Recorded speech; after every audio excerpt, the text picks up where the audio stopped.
¿sí? Que va a formar parte de nuestra casa, que solamente los que tengan la contraseña se van a poder conectar. Entonces, desde ese punto de vista, esa red es privada. También, desde el punto de vista del alcance, que es una red de área local, porque solamente en ese espacio físico, ¿sí?, la red va a tener funcionalidad. Si yo salgo de mi casa, cruzo el frente a la otra cuadra ya, no voy a tener esa conexión, porque la conexión que se definió, ¿sí?, en ese caso para este tipo de red, solamente voy a tener alcance, voy a tener señal a una cierta cantidad de metros. O también pasa en la mayoría de los hogares, de las casas que son muy grandes, por ejemplo el dúplex, que ya la señal no llega para la planta alta, o que ya la señal quizás no llegue para el fondo o para las últimas habitaciones de la casa, dependiendo dónde está ubicado el router, el modem con antena Wi-Fi. Entonces, en ese caso, por ejemplo, es de tipo LAN, ¿sí?, la red de la casa, y es de tipo W porque se conecta a través de Wi-Fi, ¿sí? La mayoría de los hogares ahora tienen router con antena Wi-Fi o switch, ¿sí?, que tienen este tipo de conexión y nos permite conectarnos a través de Wi-Fi. ¿De qué otra manera podíamos clasificar ese tipo de red? Podríamos decir que es mixta según los tipos de medios de conexión, porque tengo la conexión del cable que sale de la caja, por ejemplo, que viene de la terraza. Si vivo en un edificio, viene de la terraza, viene conectado a mi ventana, a mi balcón, y de ahí ese cable se conecta al router con antena Wi-Fi. Y recién ahí todos los dispositivos se van a conectar por medio de Wi-Fi a Internet. Pero en ese caso, ese tipo de conexión es mixta, porque por un lado tiene medios guiados, que es el cable de fibra óptica, por ejemplo, y por el otro lado, medios no guiados, que tiene la presencia de la conexión de Wi-Fi, a través de la cual se conectan varios dispositivos de mi departamento. Entonces, en ese caso es una red mixta. También desde el punto de vista de relación funcional, ¿sí?, ese tipo de red es de tipo cliente-servidor, porque a través de un servidor de Internet tengo conexión a esa red, ¿sí? Yo necesito tener una empresa proveedora de Internet para poder conectarme, ¿sí? Contrataré Claro, Personal o alguna otra empresa de Internet, pero tengo que tener aparte del aparato físico, del router, del modem, tengo que tener la configuración, tengo que tener habilitado esa conexión para poder conectarme. Al mismo tiempo también, si yo estoy debiendo cuotas, si no estoy al día, ¿sí?, con el servicio, me cortan el servicio, y por más que mi cable esté conectado al router, yo tenga el router y demás, ya no voy a tener habilitado ese servicio hasta que no me ponga al día. Entonces, en ese caso, sí, la conexión de los hogares es de tipo cliente-servidor desde el punto de vista relación funcional. Desde el punto de vista físico, ¿cómo es esa conexión de red del hogar? Bueno, por ejemplo, acá será de tipo mixta o irregular, porque no hay una disponibilidad reglamentada física en que los dispositivos estén ubicados siguiendo cualquiera de estos tipos de conexiones, ¿sí? Este tipo de conexiones hacen referencia más que nada a cuando los dispositivos están fijos en esas ubicaciones físicas, y sobre todo cuando esos dispositivos están conectados a través de medios guiados, a través de cables. que es lo común que nosotros vemos en los laboratorios, en las empresas, en las pymes, consultorios médicos, un edificio como por ejemplo el banco, ¿sí? En donde esas computadoras, esas terminales están fijos en un cierto lugar físico. En cambio, en las casas, ¿sí? Ahora la mayoría, lo único que tienen de ubicaciones fijas, podríamos decir, es la ubicación del router o del módem y la computadora de escritorio. Y después todos los demás dispositivos generalmente se mueven, los celulares que vamos de un lado a otro dentro de la casa, las notebooks que las llevamos a la pieza, al living, a la cocina, entonces va cambiando de ubicación, ¿sí? Por eso se trata de tipo mixta o de tipo irregular, porque va cambiando, ¿sí?, la ubicación de los dispositivos que forman parte de esa red. ¿Cómo más podría ser este tipo de red? Según la direccionalidad de los datos. Este término, la direccionabilidad, hace referencia a la dirección que van a tener los datos, a con qué tipo de dirección, ¿sí?, se van a enrutar esos datos. Porque mientras esos dispositivos estén conectados, esto significa que los datos van viajando, se van transmitiendo de un dispositivo a otro. Nosotros cuando nos conectamos a internet, a una página, ¿qué es lo que pasa? Enviamos una solicitud, ¿sí?, de esa página al servidor web. Si queremos, por ejemplo, acceder a la Gaceta, escribimos www.lagaceta.com, ¿sí? Y en ese caso, lo que se empieza a mostrar en la página, las noticias, el menú, las fotos, videos y demás, que forma parte de esa página, ¿sí?, es lo que nosotros recibimos en ese caso en nuestra computadora. Pero nosotros, ¿qué enviamos primero? Enviamos la solicitud, escribimos la dirección de esa página web, si no, de otra manera no se podría producir la muestra de esos datos de esa página. Por eso es que en ese caso, por ejemplo, el tipo de conexión en internet es de full duplex, porque siempre hay dispositivos que transmiten y dispositivos que reciben la información.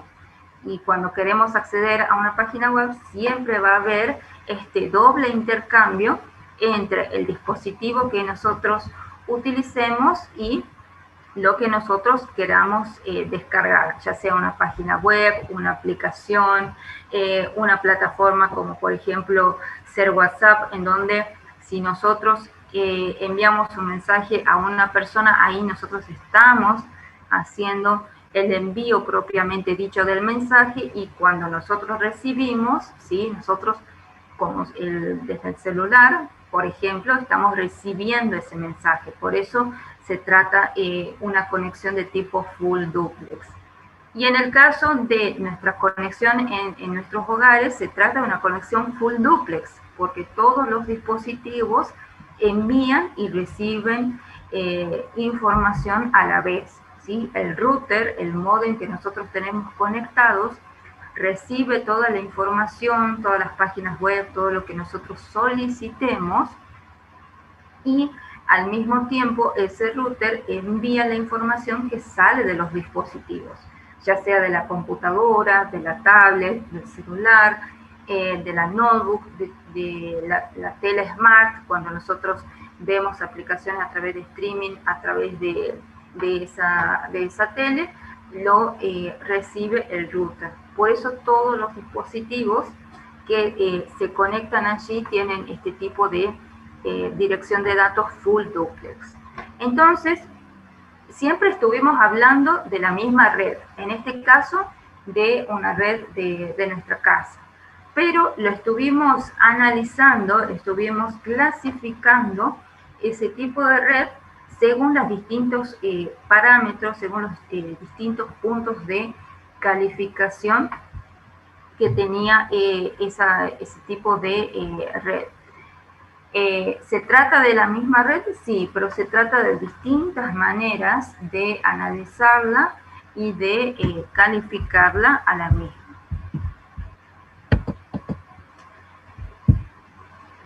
Bien, cuando nosotros estamos hablando de redes, sobre todo lo que es redes informáticas, siempre estamos considerando, teniendo presente que se trata de dispositivos interconectados, ¿sí? Por ejemplo, Internet es una gran red informática en donde todas las computadoras, todos los dispositivos que están conectados a Internet, ¿sí?, envían y reciben información en todo momento. Pero ¿cómo es posible que, por ejemplo, la computadora que nosotros usemos en Tucumán, nosotros nos podamos conectar con un familiar que está en Europa o en Estados Unidos? Eso es posible porque tanto la computadora que yo estoy utilizando para conectarme con la computadora que está utilizando mi hermano, por ejemplo, que está en Estados Unidos, los dos dispositivos, ¿sí?, están conectados a una misma red, y si están conectados a un mismo tipo de red, significa que esos dispositivos internamente tienen configurado de la misma manera, comparten los mismos parámetros de comunicación para que se pueda establecer ese intercambio. Es lo mismo cuando nosotros, por ejemplo, ¿con qué ciudadanos nos podemos comunicar tranquilamente? Podemos hablar con ciudadanos que sean de México, de Venezuela, todos los países de Latinoamérica, España, y hasta ahí nomás. ¿Por qué? Porque compartimos el mismo lenguaje, que es el español. Si queremos comunicarnos con alguien de China, hablar con alguien de China, si no sabemos nosotros hablar chino, no lo vamos a poder hacer, porque ahí, en ese caso, en esa comunicación, ¿sí?, no se comparten los mismos parámetros, ¿sí? El lenguaje chino es de cierta manera, el español es de otra manera. Entonces, si yo no sé chino, no me voy a poder comunicar. Si hay presente un traductor, ahí sí se va a poder establecer la comunicación. Lo mismo hace referencia a, en las redes informáticas, ¿sí?, que los dispositivos, según la tecnología que se utilice, ¿sí?, tienen que compartir estos mismos parámetros, estas mismas reglas, para que esa comunicación se pueda lograr, y que para también el intercambio de información, el envío y la recepción de la información se pueda establecer, se pueda lograr. Cada uno de estos protocolos de redes, que se llama, que es el conjunto de reglas que se establecen, ¿sí?, siempre se identifican con las siglas internacionales IEEE. ¿Por qué son internacionales? Porque son reglas, parámetros que tienen que cumplir todos los dispositivos a nivel mundial. Por eso es que yo me puedo comunicar con alguien que esté conectado en Brasil, en China, en Europa, porque todos esos dispositivos internamente están compartiendo la misma configuración de conexión de red de Internet. Lo que hace referencia, por ejemplo, la conexión a través de cables de red, ¿sí?, que se logra a través de lo que es Ethernet, ¿sí? Por ejemplo, tienen el protocolo de red IEEE 802.3, ¿sí? Por ejemplo, la conexión que se da a través de Wi-Fi de redes LAN tiene el protocolo IEEE 802.11.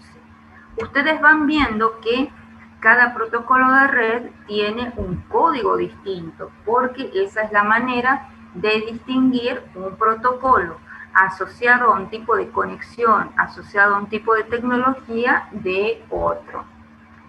Ahora, por ejemplo, les pregunto, acá hacemos referencia, por ejemplo, a Wi-Fi de tipo LAN, ¿sí?, WLAN. Pero ¿por qué, por ejemplo, no existe el WMAN?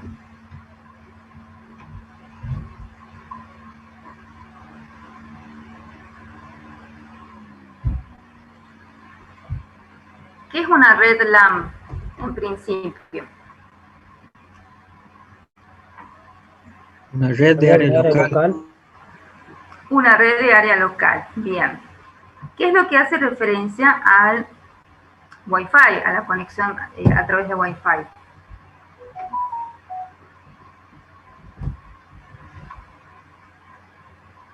¿De qué manera se conectan los dispositivos a través de Wi-Fi? A través de un router. Inalámbrica. Inalámbrico, ¿sí? A través del aire, a través de ondas electromagnéticas. Ahora, yo les pregunto, por ejemplo, bueno, sabemos ahora que Red LAN hace referencia a un área geográfica delimitada, ¿verdad? Que puede ser una casa, un aeropuerto, un edificio, un área física, pero definida como dentro de un área y que es pequeña, que no puede ser más allá de ciertas distancias. Pero ¿qué es lo que sería, por ejemplo, una red MAN? Lo mismo, pero a grandes escalas, digamos. Exacto, ¿sí? Que ya, por ejemplo, compete a una ciudad, por ejemplo, San Miguel de Tucumán o la provincia de Tucumán. Ahora, todos los que vivimos en Tucumán, ¿podemos estar conectados en una misma red Wi-Fi? No. No, ¿sí? ¿Por qué? Porque ese tipo de tecnología tiene el límite de que por el momento solamente tiene alcance para una cierta área geográfica, ¿sí? Por eso es que no existe el WMAN, ¿sí? Porque esa tecnología, hoy por hoy, por lo menos lo que es accesible para todas, la mayoría de las personas, solamente compete a un área específica, ¿sí?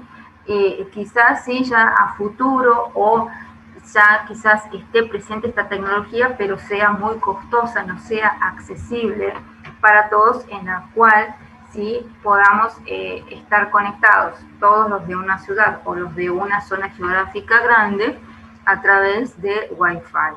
Pero lo que es común es que este tipo de conexión de medios no guiados, de que se da a través del aire, solamente sea para una zona delimitada geográficamente, ¿sí? Por eso es que si nosotros compartimos en una ciudad, se utilizan los cables de red, los repetidores que irán extendiendo esa señal, las conexiones subterráneas, permitiendo que se puedan ir estableciendo las conexiones entre las ciudades y entre los, por ejemplo, los que vivimos en Tucumán. Para ese caso, ¿sí? Cuando se utiliza Wi-Fi a través de una LAN, el protocolo es otro, 802.11. Cuando nos conectamos, por ejemplo, cambiamos la tecnología a Bluetooth, la conexión también es distinta. Ustedes vieron, por ejemplo, cuando cambian de celular, ¿sí? Ustedes se compran un celular nuevo, ¿sí? Viene, les regalan de cumpleaños un celular nuevo. ¿Y qué es lo que lo primero que tienen que hacer para que ese celular sea funcional de la misma manera en que venían usando el anterior? Tienen que hacer el intercambio de los datos, ¿verdad? Contactos, mensajes, el chat de WhatsApp, las cuentas de correo que ustedes tenían asociados en ese celular. Una de las maneras de lograr ese intercambio de ese dispositivo viejo o el anterior al nuevo es a través de Bluetooth, ¿sí? En que los dos celulares se van a conectar, van a habilitar Bluetooth en los dos aparatos, van a configurar que sean visibles, que cada uno se pueda ver con el otro y que se establezca ahí la conexión entre los dos. Una vez que se conectan, ahí sí ya pueden empezar a intercambiar la información del celular anterior al nuevo. Ese tipo de conexión es distinta. No es lo mismo que una conexión Wi-Fi, no es lo mismo que una conexión que si yo tuviera la computadora de escritorio conectada al cable de red al router. ¿Se transmite información en cada caso? Sí. ¿Se transmite de la misma manera? No. En cada tecnología el traspaso de información es distinta. Por eso, por ejemplo, a través de Bluetooth, esa comunicación se da con otro protocolo, en donde se establecen ya otras configuraciones, otra manera en que se producirá ese intercambio de datos.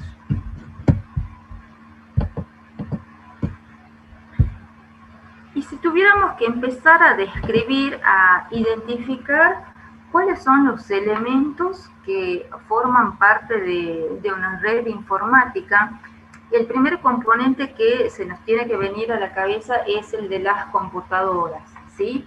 El primer surgimiento de una red informática, ¿sí?, se dio a través de la conexión entre dos computadoras.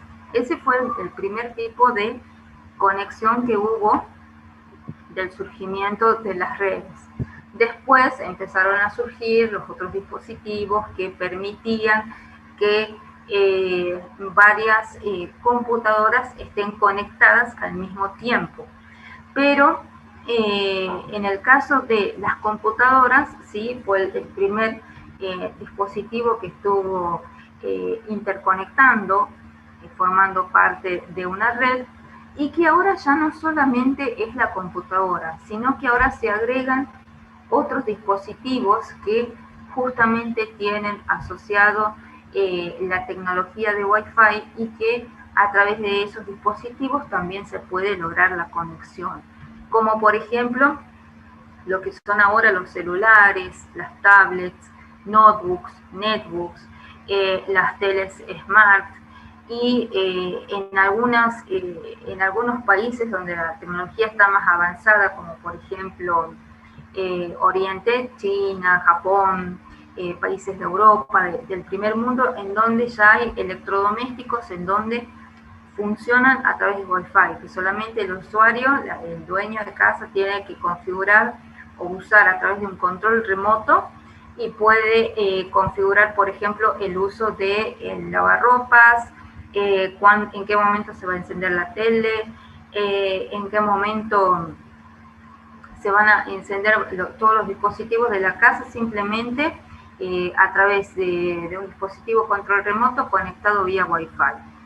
Entonces, ahí nos damos cuenta que ya la gama de este elemento, de que hacía referencia el ordenador, ahora ya no hace referencia a la computadora propiamente dicha, sino que ya todos los dispositivos que vayan teniendo, bueno, ahora este tipo de tecnología que se usa más que nada en las casas, la tecnología de Wi-Fi, y que va aumentando, ¿sí?, el uso de esta tecnología a nivel mundial. Luego tenemos las tarjetas de red. Las tarjetas de red hacen referencia a aquellas placas que están dentro de los dispositivos, y que permiten precisamente, este es el elemento que permite la conexión de ese dispositivo a una red, y que permite que ese dispositivo transmita información y que ese dispositivo también reciba, ¿sí? Las tarjetas de red son unas placas que están insertas en las ranuras PCI, que se llaman dentro de las computadoras. Los que hayan abierto la computadora, hayan arreglado y demás, se van a dar cuenta que puede estar por separado este tipo de tarjeta, puede estar integrado formando parte de la placa madre, ¿sí? Y una de las características principales es que las tarjetas de red tienen una dirección MAC. Esa dirección, que es un conjunto de números, ¿sí?, son 48 bits, son 6 bytes, ¿sí? Recordemos que byte es el conjunto de 8 bits, identifica de manera única esa tarjeta de red. Así como nosotros como ciudadanos en Argentina tenemos nuestro DNI, en donde cada ciudadano tiene un número único y que es irrepetible, que no se puede asignar a otra persona. En manera similar, en el caso de las tarjetas de red, la dirección MAC es única para cada tarjeta de red. Y cuando el fabricante de hardware, ¿sí? Mediante siguiendo unos parámetros internacionales, es que va estableciendo, ¿sí?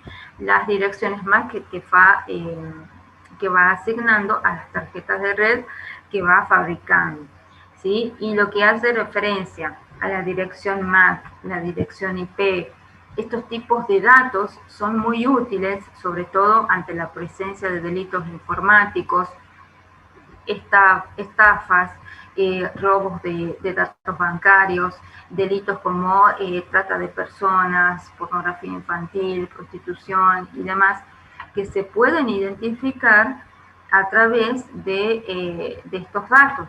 Si estos datos están habilitados y se pueden conseguir, ¿sí? La policía puede identificar la posición física o por lo menos dónde estuvo el criminal, sabiendo, detectando la dirección IP de la computadora o de la tarjeta de red, saber en qué país, en qué ciudad, y poco a poco va delimitando y pudiendo ubicar, por ejemplo, al autor de esos delitos. Eso es lo que identifica entonces de forma unívoca a cualquier tarjeta de red, la dirección MAC.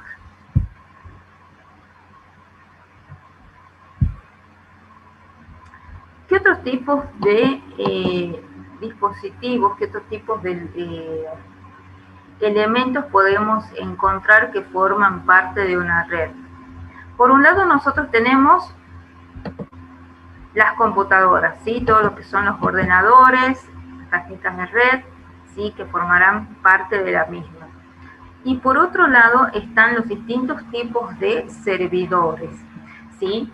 Nosotros cuando habíamos visto los tipos de relaciones funcionales que pueden existir entre los dispositivos, habíamos visto que se pueden dar de dos maneras.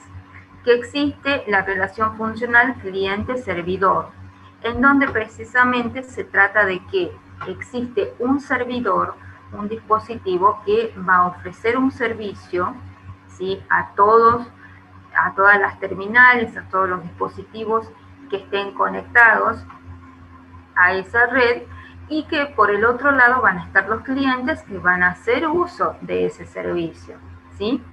Este tipo de servidor pueden ser de distintos tipos.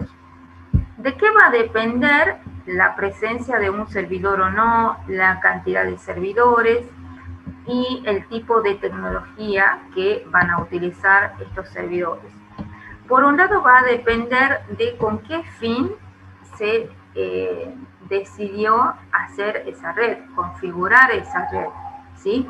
Por ejemplo, ustedes, ¿por qué deciden tener conexión de internet en sus casas? Porque necesitan estar conectados con sus amigos, con sus familiares, con el trabajo, si trabajan sobre todo vía remota, porque necesitan tener la información, estar conectados, estar al tanto de las noticias, trabajar a través de internet y necesitan estar conectados.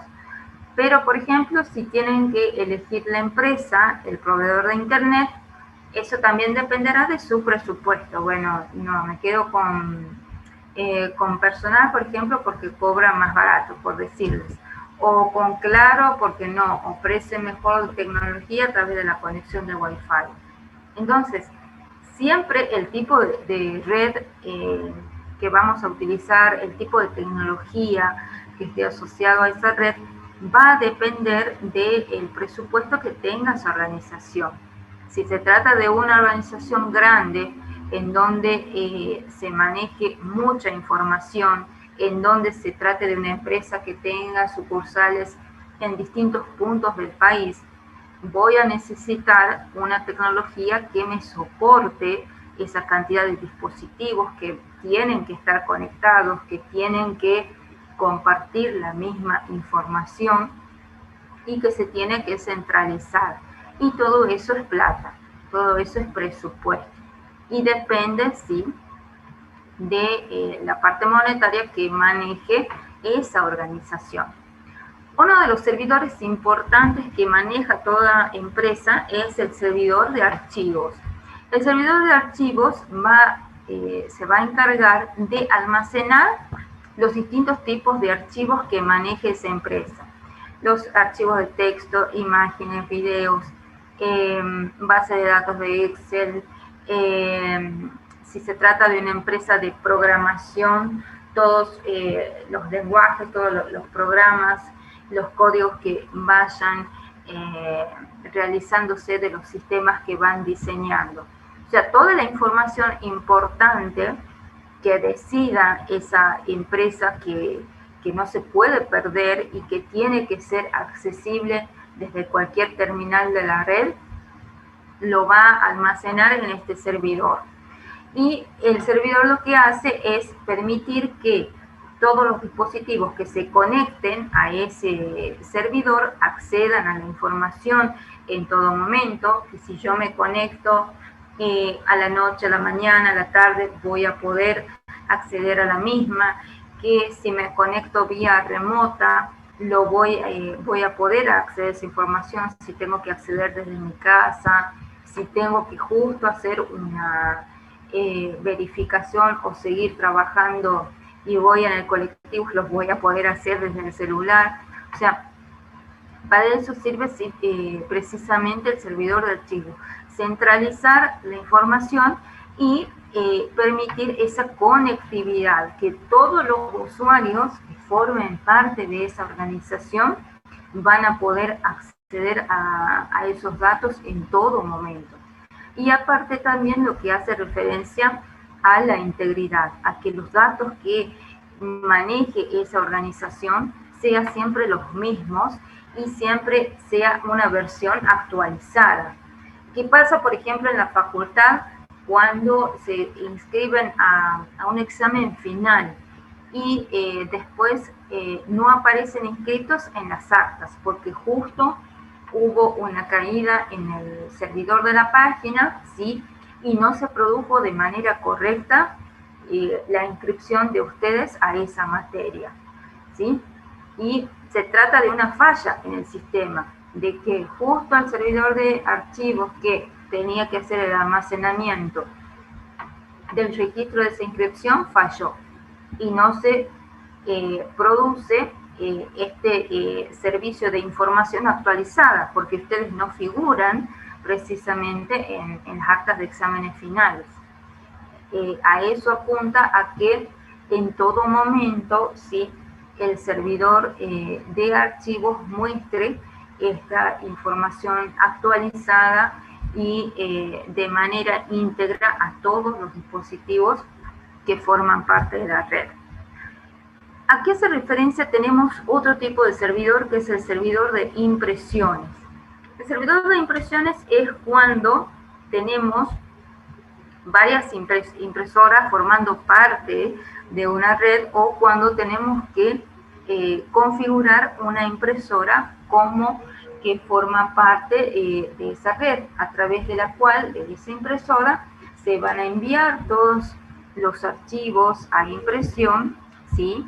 Y se va a utilizar ese dispositivo para, un segundito que tengo acá, para realizar las impresiones.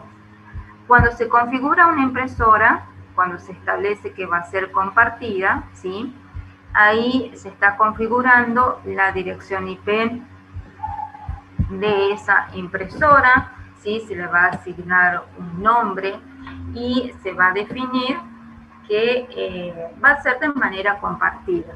Y simplemente cuando el usuario, el que esté conectado a esa red, quiera imprimir a través de la misma, lo que tiene que hacer es agregarla como predeterminada, ¿sí? Si yo estoy conectada a la red, no significa precisamente que voy a poder mandar a imprimir a esa impresora compartida. Se tiene que establecer también la conexión de esa impresora con mi computadora a través de la red, ¿sí? Y eso está configurado de esta manera en el servidor de impresiones. Después está el servidor de correo, ¿sí? ¿A qué hace referencia el correo digital? Es el que usamos nosotros para todas nuestras actividades laborales, académicas, cuando hacemos alguna compra digital, nos llega el comprobante de la compra a nuestro correo. Podemos recibir todas las facturas digitales a través del mismo, ¿sí? Y estamos recibiendo y enviando a través de este servidor todos los correos digitales. Precisamente el servidor, aparte de almacenar la información, que son todos los mails que tenemos asociados a esa cuenta, también se encarga precisamente de enviar y de recibir esos correos y también de enrutarlos. El concepto de enrutar, ¿sí?, hace referencia hacia dónde tiene que direccionar esa información. Y es muy importante, se da en todo momento en precisamente la conexión que tenemos entre todos los dispositivos dentro de la red informática, ¿sí? ¿Cómo es, qué forma tiene un correo de mail? Tenemos la primera parte que es personalizable, ¿verdad? Que es la manera en que ustedes definan en qué va a ser su correo, en qué va a empezar. Nombre y apellido, apodo, año de nacimiento, las siglas de su nombre y apellido, ¿sí? Esa es la parte en que el usuario siempre define de qué manera va a empezar ese correo. Pero después a continuación está el arroba, que es el símbolo que utiliza el servidor de correo para indicar de esa manera que a continuación sigue el dominio de correo, que es el nombre del servidor que utiliza en este caso cada organización. Por eso es que si tenemos una cuenta de Gmail será @gmail.com, si tenemos una cuenta de Yahoo será @yahoo.com y así sucesivamente, porque lo que está a la derecha del arroba corresponde al dominio de ese servidor de correo, ¿sí? Y por ejemplo, si yo tengo mi cuenta de Gmail, ¿sí?, y quiero enviar un correo a un usuario que tiene cuenta en Yahoo, el servidor de correo que se va a utilizar, que en ese caso va a enviar el mail, va a ser el de Gmail, pero no va a enviar al mismo servidor de Gmail, sino que va a enviar en este caso, el servidor de Yahoo, porque es otro dominio, tiene que enrutar al dominio de Yahoo, porque se trata de una cuenta asociada a ese servidor del correo, ¿sí? Por eso es importante que lo primero que yo tengo que tener de manera correcta es el mail de la persona, del destino. Si hay un punto que falte, una letra, un número, algo que tiene el formato único de ese correo, no lo voy a poder enviar, no va a poder llegar de manera correcta. Por ejemplo, es lo que yo les mencionaba cuando les decía del envío de las notas del parcial, que ustedes tenían que escribir de manera correcta el mail, si no, no les iba a llegar la nota.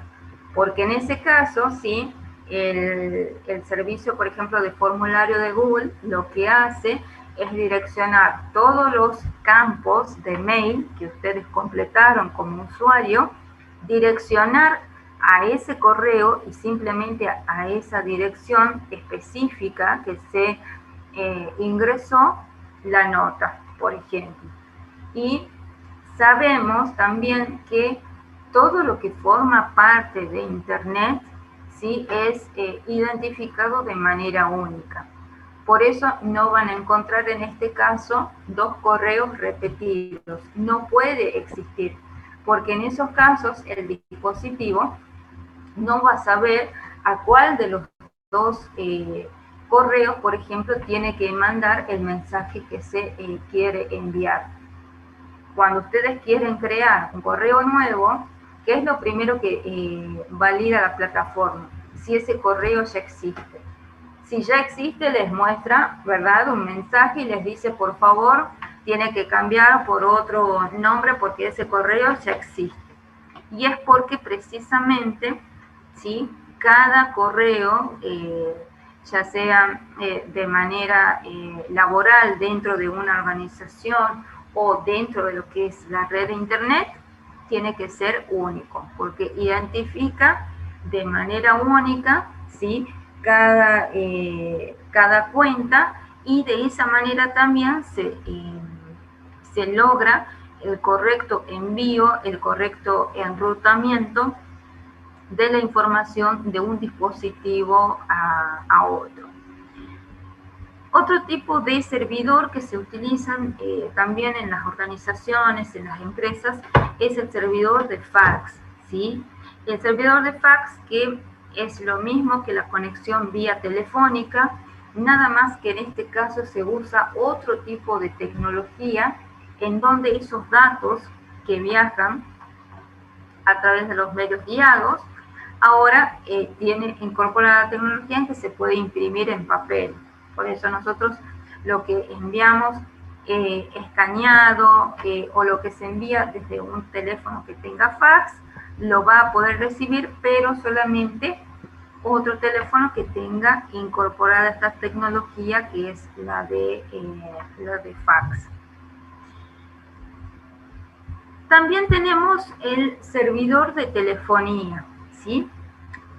Nosotros, para tener conexión con el celular, para poder hacer llamadas, para poder recibir mensajes y poder comunicarnos con otra persona a través del teléfono, tenemos que tener una cuenta en una empresa, ¿verdad? Nuestro número de teléfono tiene que estar dado de alta en alguna de las empresas que ofrezcan ese servicio, que en nuestro caso sería Personal, Movistar, Tuenti, Claro, ¿sí?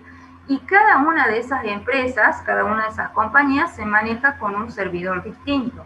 Por eso es que con algunas empresas, en algunas partes tenemos señal, en otras empresas en ese lugar no tenemos señal, porque ya depende del alcance de la cantidad de repetidores, de antenas que cada empresa tenga, ¿sí? En el caso del servidor de telefonía, ¿sí?, todos los teléfonos, todos los dispositivos que formen parte de esa red utilizan esa red precisamente, ¿sí? Por eso es que los dispositivos que forman parte de Personal no utilizan la misma red que forma parte de Movistar. Por ejemplo, los que forman parte de Movistar y Tuenti sí, porque hay un convenio, un arreglo entre ambas empresas en donde sí comparten, por ejemplo, las antenas, ¿sí? Pero a lo que voy es que en el servidor de telefonía, ¿sí?, ese tipo de conexión se da a través de otra tecnología, en donde ahora, cuando hablamos por celular, ¿sí?, yo marco un número telefónico, me puedo comunicar con otro dispositivo, porque hay un servicio de telefonía. Y el servidor lo que va almacenando son esos números telefónicos y asociando todo lo que forma parte de ese número. Por eso, si yo me quiero comunicar con alguien de Córdoba, aparte de tener el número, tengo que anteponer la característica. Si me quiero comunicar con alguien de Brasil, tengo que anteponer al número que me quiero comunicar, sí o sí, la característica de Brasil. Si alguien me llama de otro país, esa persona tiene que anteponer 54, que es la característica de Argentina, porque se va determinando que según cada parámetro que forme parte de ese número, el área a la cual me estoy comunicando. Y también así, cuanto más lejos me estoy comunicando, más costosa va a ser esa llamada. Siempre desde el punto de vista telefónico, ¿no? Usando la tecnología telefónica. Por eso una llamada vía teléfono, si me comunico utilizando el servicio de teléfono de celular, una llamada a Europa me va a salir más cara que una llamada local, porque está agregando, se está utilizando tecnología más cara. Por eso ese tipo de llamadas salen más costosas. Después, otro tipo de servidor que tenemos en las conexiones de redes es el servidor proxy, que quizás ustedes ya lo escucharon nombrar a este concepto. El servidor proxy es un tipo de servidor interno que se configura en las computadoras, en los dispositivos que forman parte de la red. Y lo que hace este servidor es lo que se llama como cortafuegos, es como el término que se llama el concepto en inglés de firewall. Y que lo que hace el servidor desde el punto de vista de Internet es, en una organización, validar cuáles son las páginas a las cuales se va a acceder y cuáles son las páginas que van a estar bloqueadas. Por eso, en varias empresas, los empleados, por ejemplo, no pueden acceder a YouTube, a Facebook, a Spotify, a todas las páginas en donde estén relacionadas al entretenimiento, porque determina la dirección de esa empresa de que esas páginas van a estar bloqueadas. Entonces, sistemas, ¿sí?, bloqueará una por una. Bueno, www.facebook.com no forma parte como, por ejemplo, una página habilitada para los empleados de la empresa. Y eso se configura, se establece a través del servidor proxy, ¿sí? En esa configuración se va agregando, por ejemplo, una por una las páginas bloqueadas. El servidor proxy también, a nivel de conexión de Internet, también va validando lo que son las páginas seguras, lo que son las páginas que aparezcan como válidas. Por eso algunas veces cuando nosotros entramos a ciertas páginas en donde, por ejemplo, están diseñadas por hackers, lo primero que nos aparece por ahí, dependiendo de la configuración, es que nos aparece un mensaje de advertencia: esta página no es segura, o se bloqueó directamente el acceso a esta página porque es sospechosa. Y son páginas que están diseñadas para robar información, datos bancarios, datos de usuario, o permitir la infiltración a nuestras computadoras y de esa manera lograr algún tipo de robo de información. Todo eso está configurado a través de lo que son los servidores proxy.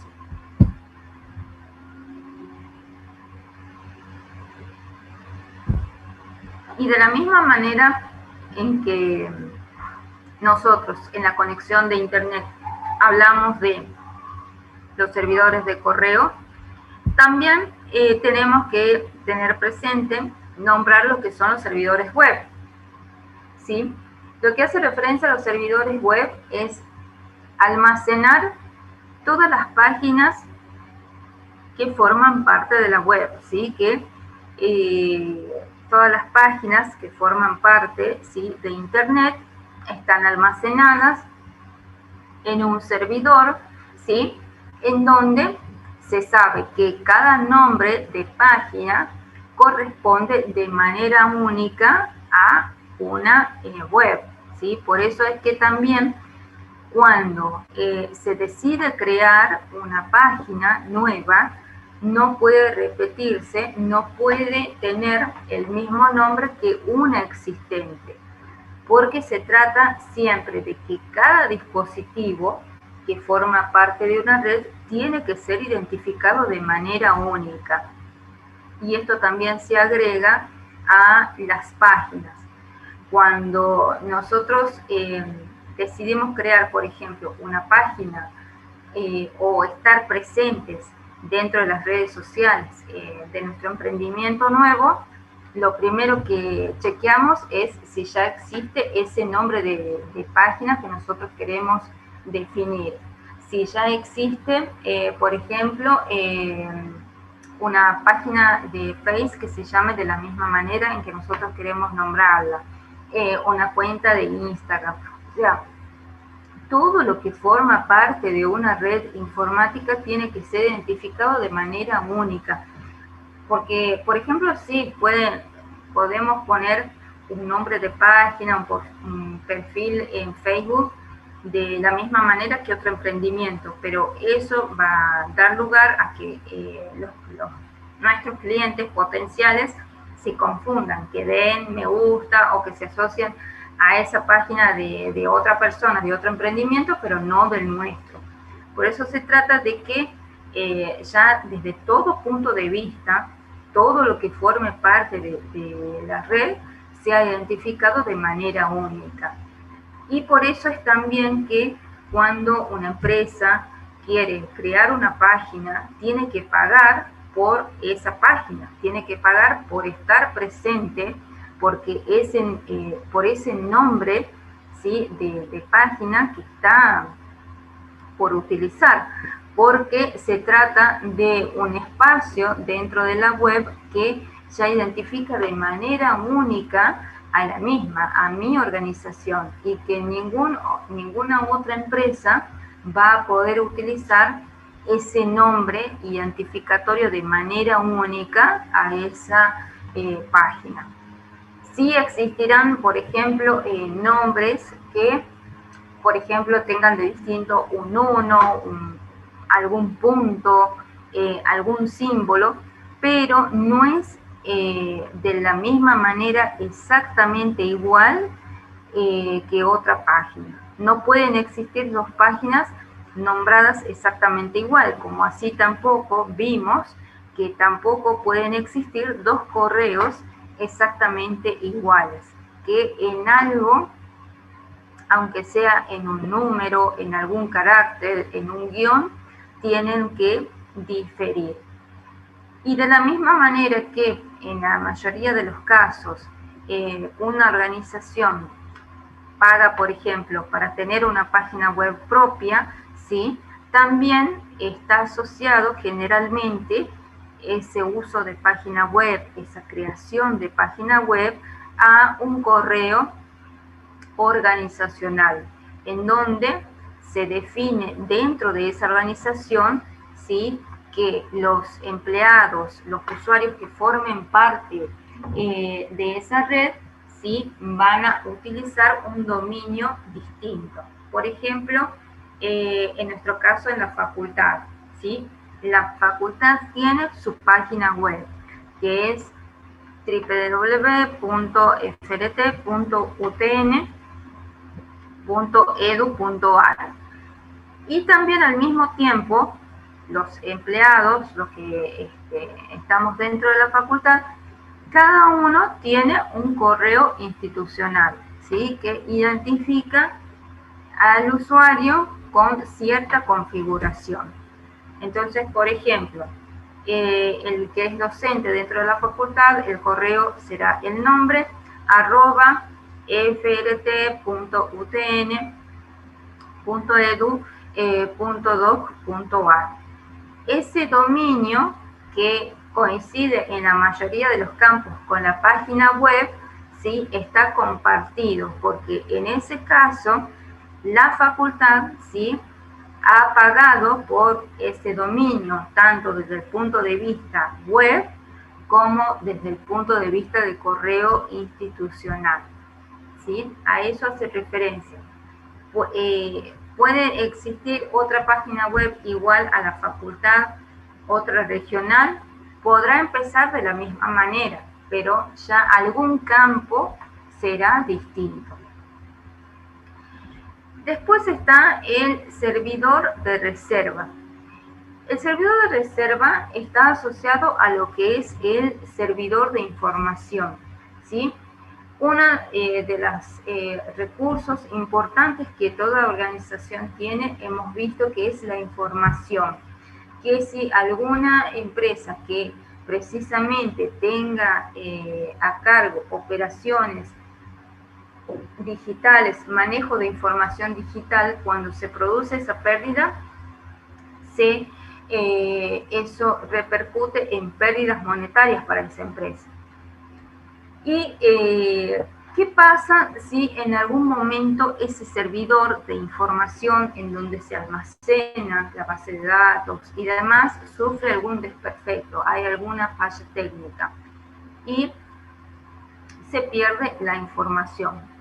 Para evitar eso, se implementa un servidor de reserva.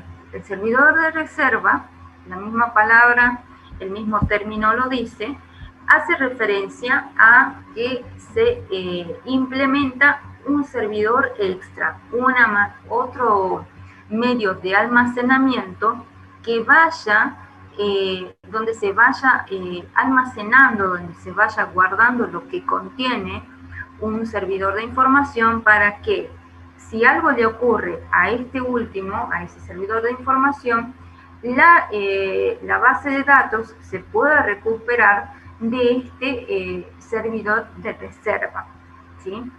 Y las mayorías de las grandes empresas no solamente van a tener un servidor de información, sino también un servidor de reserva, ¿sí?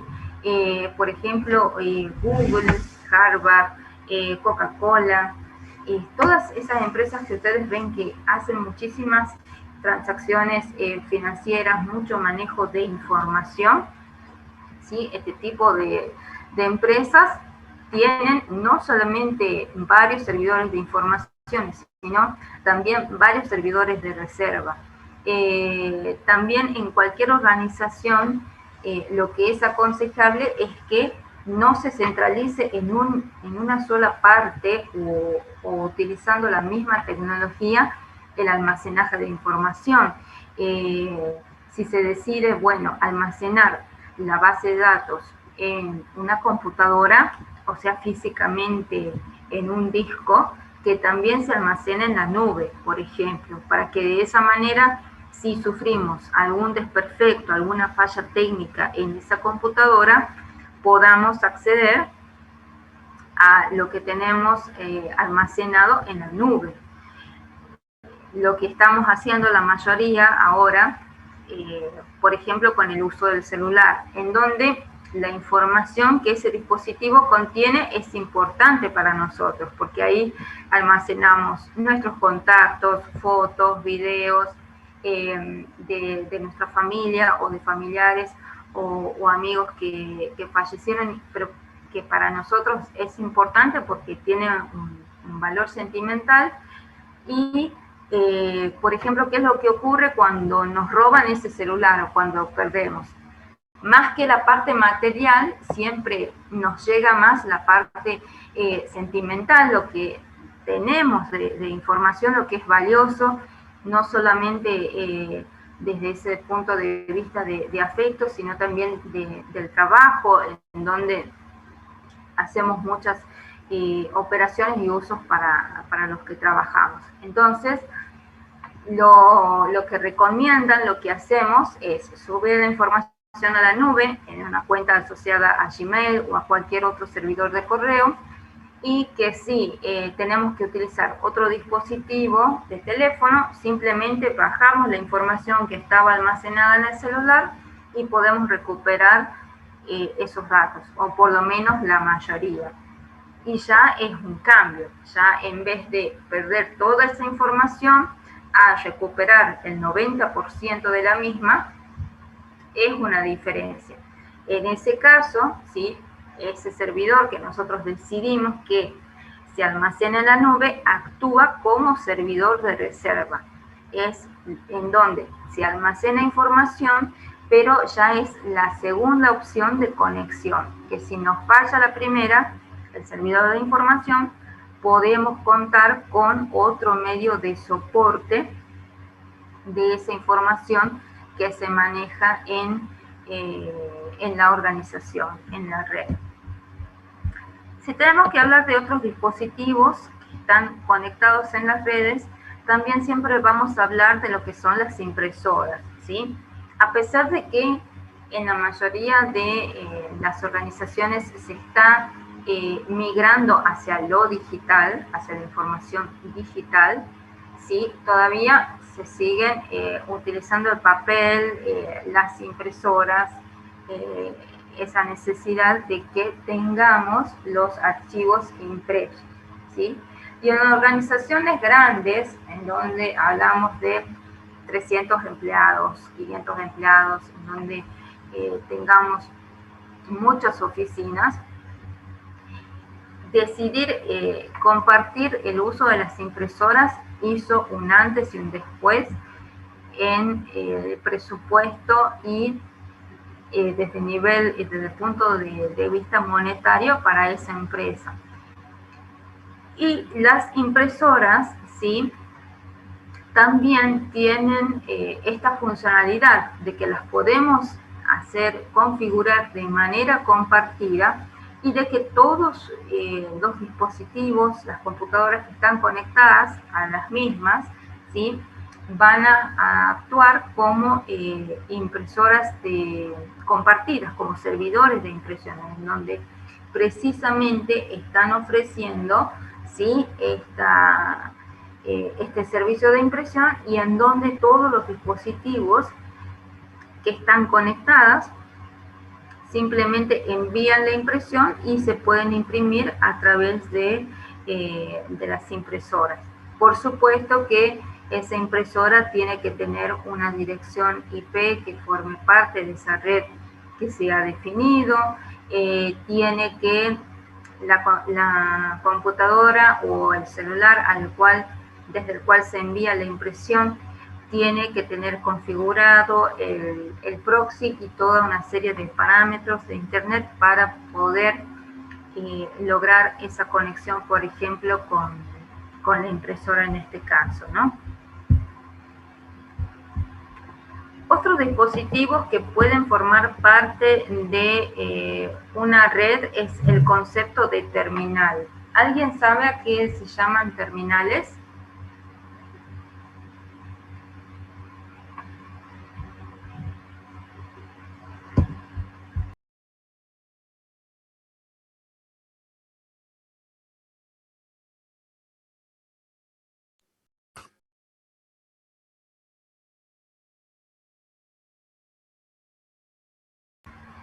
¿Les suena el concepto o no? No. Sí, me gusta que sean honestos. El concepto de terminal es... La definición no.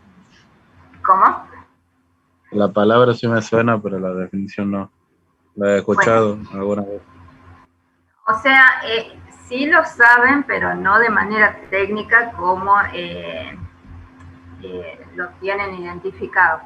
Terminales hace referencia a todos aquellos dispositivos que forman parte de la red, pero que solamente permiten el ingreso de datos. Un ejemplo claro es el cajero automático, por ejemplo, ¿sí?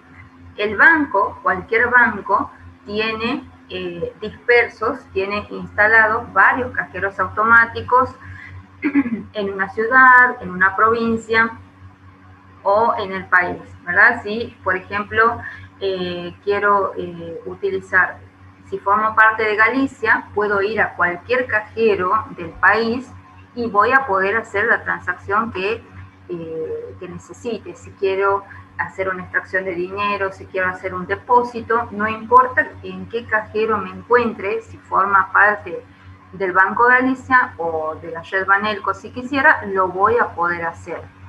Y ese cajero automático, las únicas operaciones que permite es que a través de ese teclado que está definido, hacer el ingreso de datos, y que solamente puedo hacer cierto tipo de operaciones.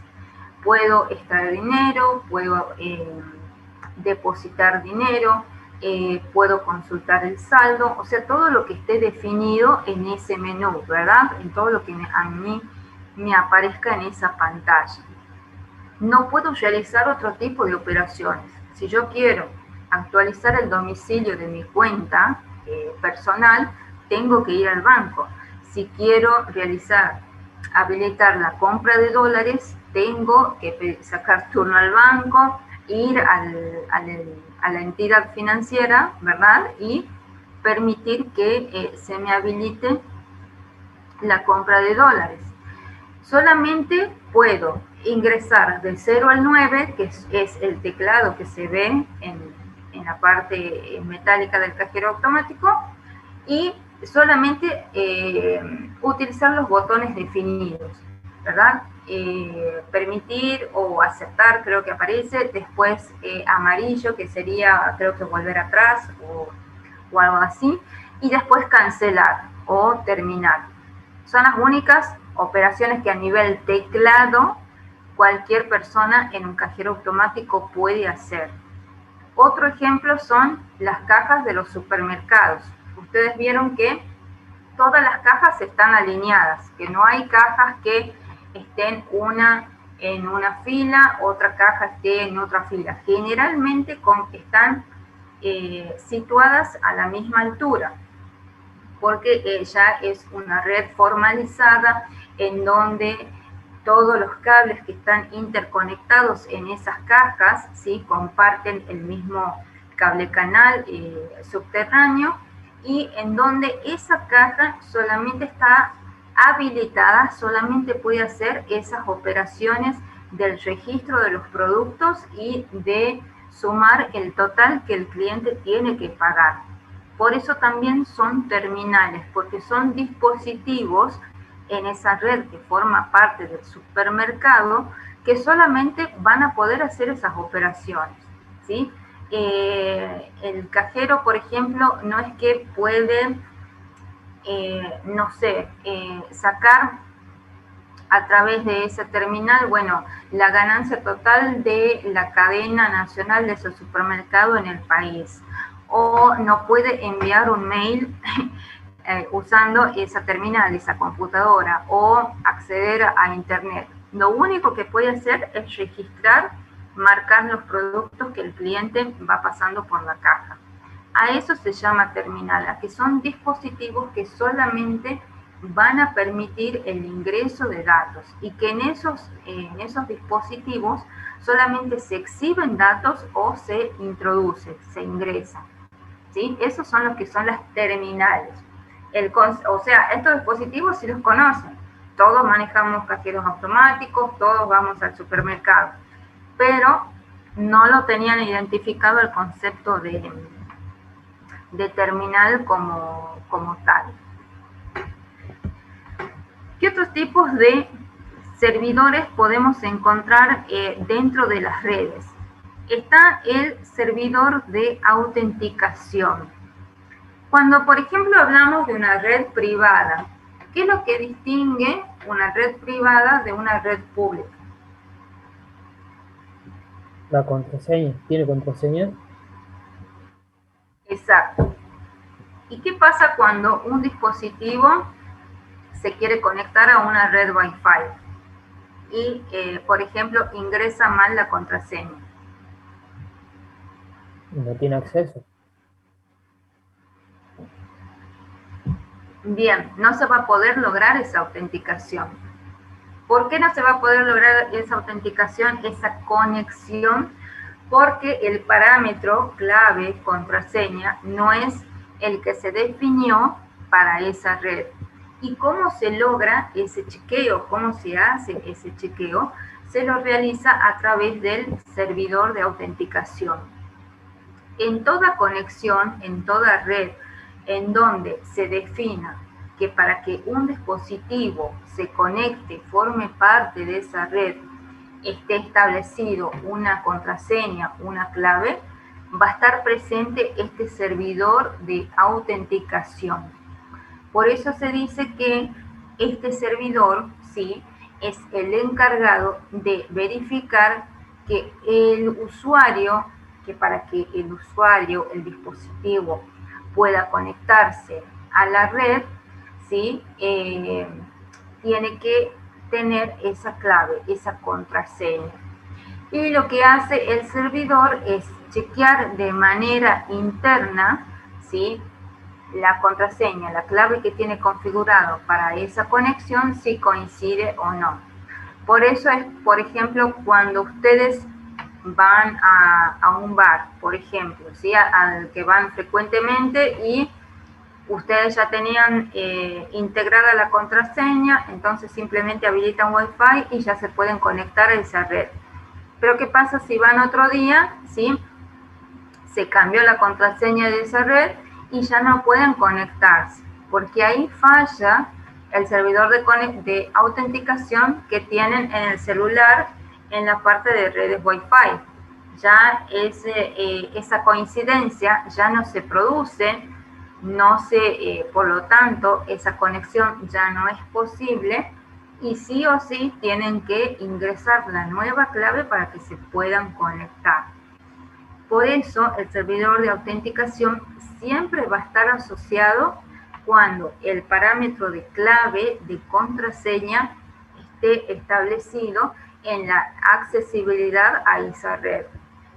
En el caso de una red pública no va a haber servidor de autenticación porque no hay necesidad, no se exige que esos dispositivos tengan ese parámetro, ese dato para poder lograr esa conexión. Se da de manera automática en el caso de las redes públicas.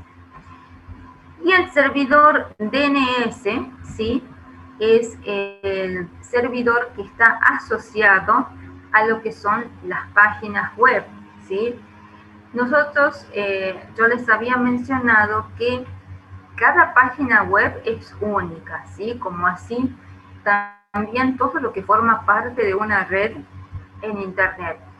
Que un correo no se puede repetir, que una dirección IP en las computadoras tampoco se puede repetir, que cada dirección IP es única para cada computadora. Y al mismo tiempo, en lo que hace referencia a las páginas web, cada una se identifica de manera única, ¿sí? Por ejemplo, en el caso de la Gaceta, habíamos dicho que su página es www.lagaceta.com. Pero internamente, o sea, desde el punto de vista informático, tecnológico, la computadora, la conexión de Internet no distingue, o sea, no escribe www.lagaceta.com, sino que lo que identifica a esa página internamente la red es con una dirección IP, que también es la manera en que va a enrutar, en que va a identificar a esa página web, ¿sí? El usuario, obviamente, la persona común que quiera acceder a esa página, ¿qué va a ser más probable? Que se acuerde lagaceta.com o que se acuerde la dirección IP 192.168.1.255. Va a ser más probable, es más familiarizado, ¿verdad? Lagaceta.com. Por eso es que cada página web sí tiene su nombre, ¿sí? Coloquial, que es el que identifica todas las páginas, que sabemos que todas comienzan con www, que si forma parte del dominio del país de Argentina va a ser .com.ar, y generalmente en el bloque del medio es el nombre de la empresa, de la organización, de lo que corresponda a esa página en particular. Pero que internamente esa página se la identifica con una dirección IP, ¿sí? Por eso es que tanto esa dirección IP como el nombre del dominio de esa página se identifica de manera única. Y el servidor DNS que está asociado a esto, lo que hace internamente es la conversión de lo que corresponda el nombre de una página web con una dirección IP. Por eso, si nosotros, cada vez que nosotros ingresamos en el navegador www.lagaceta.com o por ejemplo cuando vamos a Google y ponemos La Gaceta o cualquier otro diario digital que queramos leer, lo que nosotros hacemos ahí, ¿sí? Como usuarios, estamos enviando una solicitud. ¿Una solicitud a quién? Al servidor, ¿sí? De que se tiene que direccionar, de que nos tiene que mostrar el contenido de esa página. Y ahí actúa el servidor DNS, que hace esta conversión interna de que lo que nosotros escribimos, por ejemplo, lagaceta.com, se corresponde con una dirección IP. Al saber esa dirección IP, mostrará lo que corresponda a esa página. Las noticias, el menú, las fotos asociadas a cada noticia, los videos, los comentarios que los usuarios vayan haciendo en cada nota, en fin, todo lo que esté asociado a esa página. Por eso es que aquí actúa el servidor DNS, en donde se va realizando esa conversión de página a dirección IP, y en donde también toda organización, toda empresa, si quiere estar presente en Internet por medio de una página, tiene que pagar. Paga a un servidor de host, a un servidor de Internet, en donde se garantiza de que ese nombre de página solamente pertenezca a esa organización. No sé si ustedes se acuerdan hace poco en que se había dado el caso en que la empresa Google había cambiado de dueño, en que el dominio, ¿sí?, de Google ahora había pertenecido a un argentino. Sí. Sí, se me ha enterado. Sí, profe. Bueno, en ese caso, por ejemplo, ¿qué recuerdan ustedes que había ocurrido?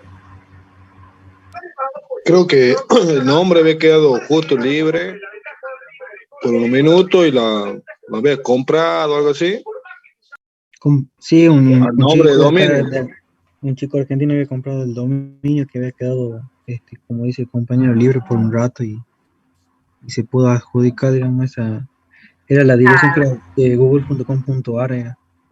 Sí, que fue muy loco, digamos, primero porque, digamos, no se trataba de cualquier organización, precisamente se trataba de Google, que lleva, que está presente en Internet, que es el principal buscador, ¿sí?, de páginas del mundo, y que se les haya escapado ese detalle, y que ustedes van viendo de esta manera que toda empresa, toda organización tiene que estar al día, ¿sí?, con el servicio del pago del dominio, ¿sí? Una vez que se cae, que no se produce ese pago, que se produce ese vencimiento, directamente queda libre, ¿sí?, y cualquier otra persona, cualquier otra organización lo puede utilizar. ¿Alguna duda hasta aquí?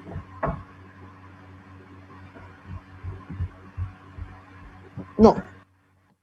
Bien. Ninguno. Bueno, nosotros en la clase que viene vamos a terminar este tema. ¿Qué es lo que va a seguir a continuación? Nos falta ver lo que hace referencia a sistemas distribuidos, saber cuál es la diferencia entre una red informática y sistemas distribuidos, y los tipos de conexiones que existen también entre las redes informáticas.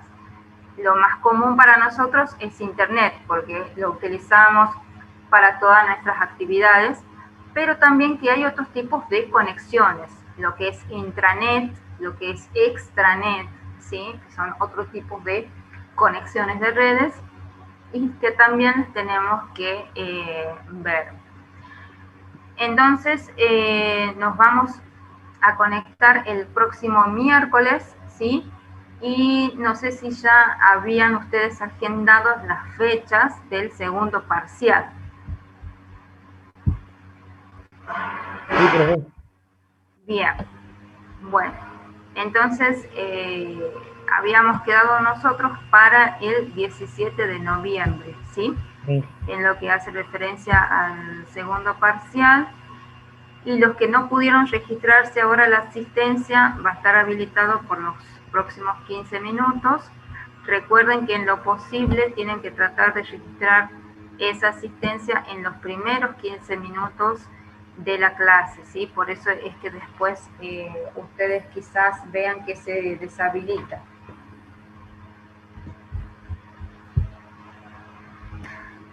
Bien, chicos, entonces nos conectamos el próximo miércoles a las 8:15, ¿sí? Bien, profe. Bueno, Bien, profe, profe. nos vemos. Nos vemos, Bueno, profe. nos vemos.